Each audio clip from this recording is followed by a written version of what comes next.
Good morning, everyone. It's Easter Monday. It's a public holiday. It's another day for all of us because there's not really such a thing as a public holiday at the moment. We're all just at home.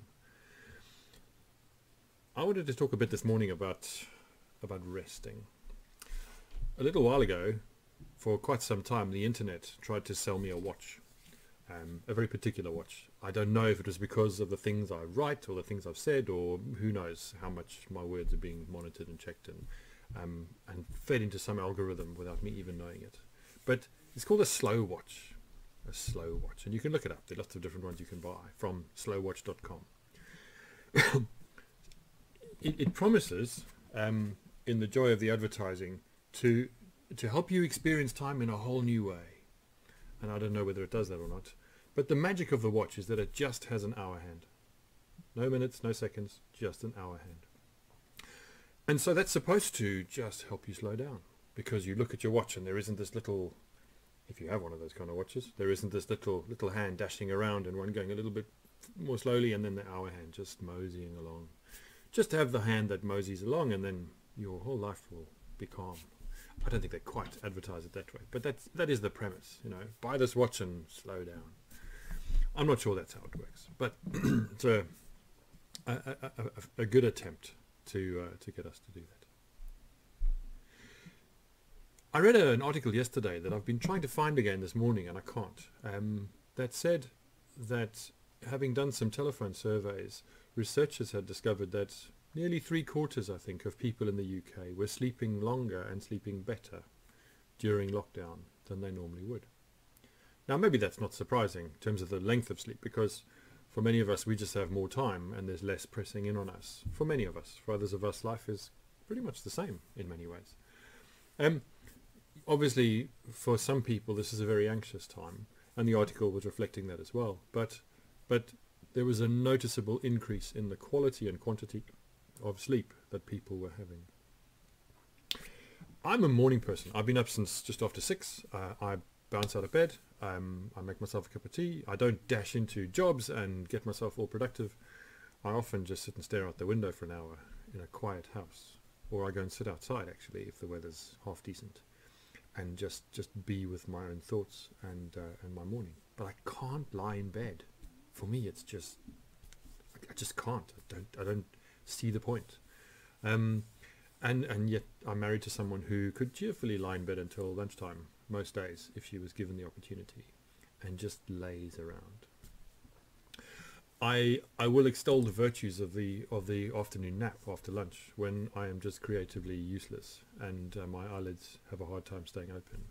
And 30 to 40 minutes is a kind of the magic number, just enough to really refresh me and not too much to leave me not just a bit sluggish but pretty grumpy for the rest of the afternoon. But that's my kind of magic formula.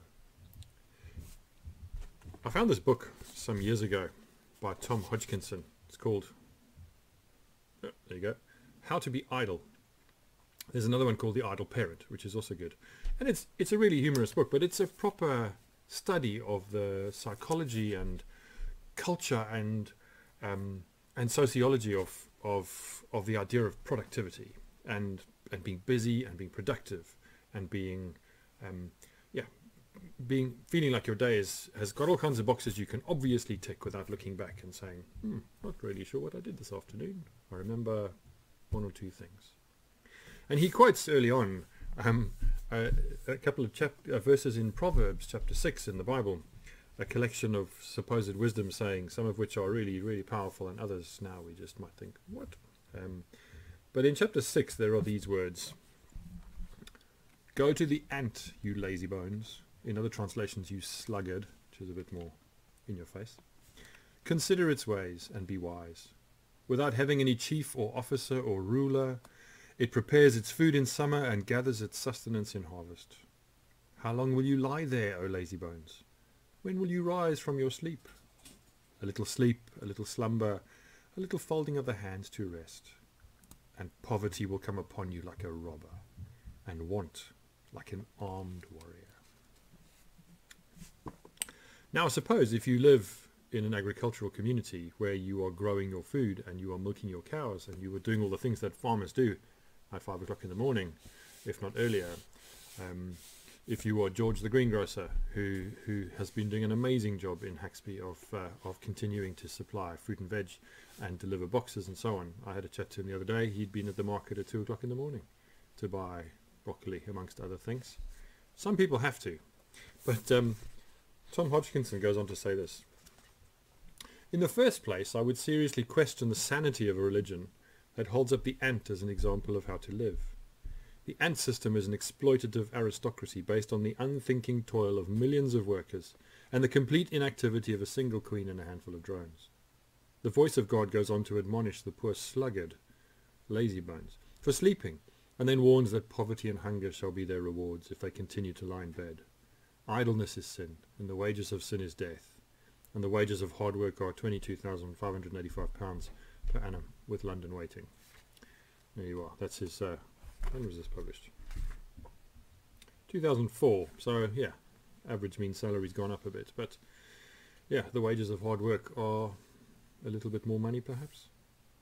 Christianity has promoted bed guilt ever since. This passage from the Bible is used as a bludgeon by moralists, capitalists and bureaucrats in order to impose upon the people of the notion that God hates it when you get up late. It suits the lust for order that characterizes the non-idler. Don't waste time. Better be busy than doing nothing. I will return to the subject of busyness at some other point, but wanted to just today say to you, I hope you're getting enough rest. I hope that you are sleeping enough and that that's good for you, and you don't feel bad about that. It's frustrating to have less to do for many of us, not all of us, for many of us, and it's frustrating that our lives have shrunk into less variety than we've had before. But that does give us an opportunity to just be idle in good ways. So have a good day being idle. And if you have impulses within you that make you want to get up and do things, they aren't bad, but spend a bit of time with them and ask yourself, what are they really about? Are they really about your temperament and the way that you are sort of put together? I have known people who are just busy because they love it, because it's good for them, because they always want to be doing something, and may not be very good or even find it helpful to pause and to rest in the same way that many of us choose to do. But what's that about if you have itchy feet to get up and get out and do things, even if getting out means just going into the next room? Maybe your house is super tidy. Maybe it's the opposite. Don't know. No pictures, please. We'll all just live in the privacy of our homes for the duration. But how to be idle? How to be idle? And is there something genuinely of God in those kind of words that suggest that if you're not up and about and busy and productive and making a difference and contributing practically and in every way that you can, every minute of the day? I read a bit of John Wesley a couple of sessions ago about his own sort of driving force that even put humour out of reach in his own earnestness. What's that about? What's that about? I don't think that God or any kind of healthy human system asks us to measure ourselves by productivity. Not firstly, anyway. So have some rest. Enjoy your rest. Put your feet up. Have a cup of tea. Let your life become a little more messy, maybe, because there's time to do that and not feel like you're then squeezing the catching up in. So part of sharing this with you today, just the thought, and it is a good book. It's worth a read. How to Be Idle, Tom Hodgkinson. And his book, The Idle Parent, is really good. It tackles in some ways this culture of parents over managing their children's lives into activity and growth and lessons and music and drama and dance and all the things that they think they should be learning or they'll be catching up on or they'll be behind in. And his central premise in the other book is your children need to be bored. Your children need to have nothing to do, because that is when their imaginations will take over. That is when their creativity will be fired. And why should that only be true for children? Why? No reason whatsoever. Why should that not be true for the rest of us? That we allow ourselves to become bored, so that our heads lift up from the usual rush of each day, or the usual set of patterns that we have, and we break out of that, become more creative, do something fun, do something that we've always planned to do but never really got around to. Part of sharing this is that this morning, right now actually, as I speak, Rebecca and I should be descending in a Jet2 aircraft into Rome to spend 5 days together celebrating 10 years of being an item. We've got a lot of water under the bridge in the last 10 years, and we'd planned and booked, and we're going away without Lucas to have 5 days together in Rome, which is a city I love and wanted to show to her. But we're at home, and that's how it is. I did, however, obviously put in leave for the next 3 days at least. Friday's my day off, so I'd have that off anyway. For the next 3 days, to go today, to be back late on Friday evening, and back for the activities of next weekend. I am still taking my leave. I live with the enormous privilege, as do most of us, of having the problem of leave at home. Never mind the fact that we have leave in the first place as a privilege, but that our wings are a little clipped at the moment. So I'm going to be at home. I've toyed with the idea of continuing to record something each day through that time, but I'm not going to, because I think that's the best thing for me. I've been enormously heartened and grateful, and it's been really good for me to know that doing this each morning, for those of you who've watched it and listened to it on the whole, it's been worth it, and you've got things out of it, and it's been helpful, and it's been a good balance of serious and silly, and yeah, it's been positive. So thank you for all of you who've commented in that way. But I'm going to have a break, because I think it would be good for me to get up at 6 o'clock in the morning, which I still will, because that's how I work, and I'm glad to do that. Get up at 6 in the morning or around then, make a cup of tea, look out the window, and not be thinking about what I'm going to say this morning, or what book I'm going to dive into, or what I said yesterday or the day before, and how that joins together, to just be idle. I will also be busy. I have some plans to do certain things with my boys and with Rebecca and on my own, but I'm going to take a break from these recordings, and I'll be back probably on Saturday or maybe Sunday, depending on how the week goes, with another set of thoughts for what will be the beginning of a 4th week in isolation. So be idle, enjoy it. Don't beat yourself up about the fact that you don't feel particularly productive, or that your wings have been clipped in ways that you're finding difficult.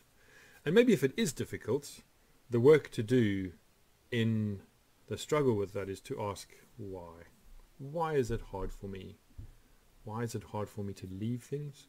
Why is it hard for me to not do things? Why is it hard for me not to feel that I'm producing something, or earning my pay in the way that I expect to, or being valuable in the way that I think I should be valuable today to some other human being, or to some cause, or what's that about?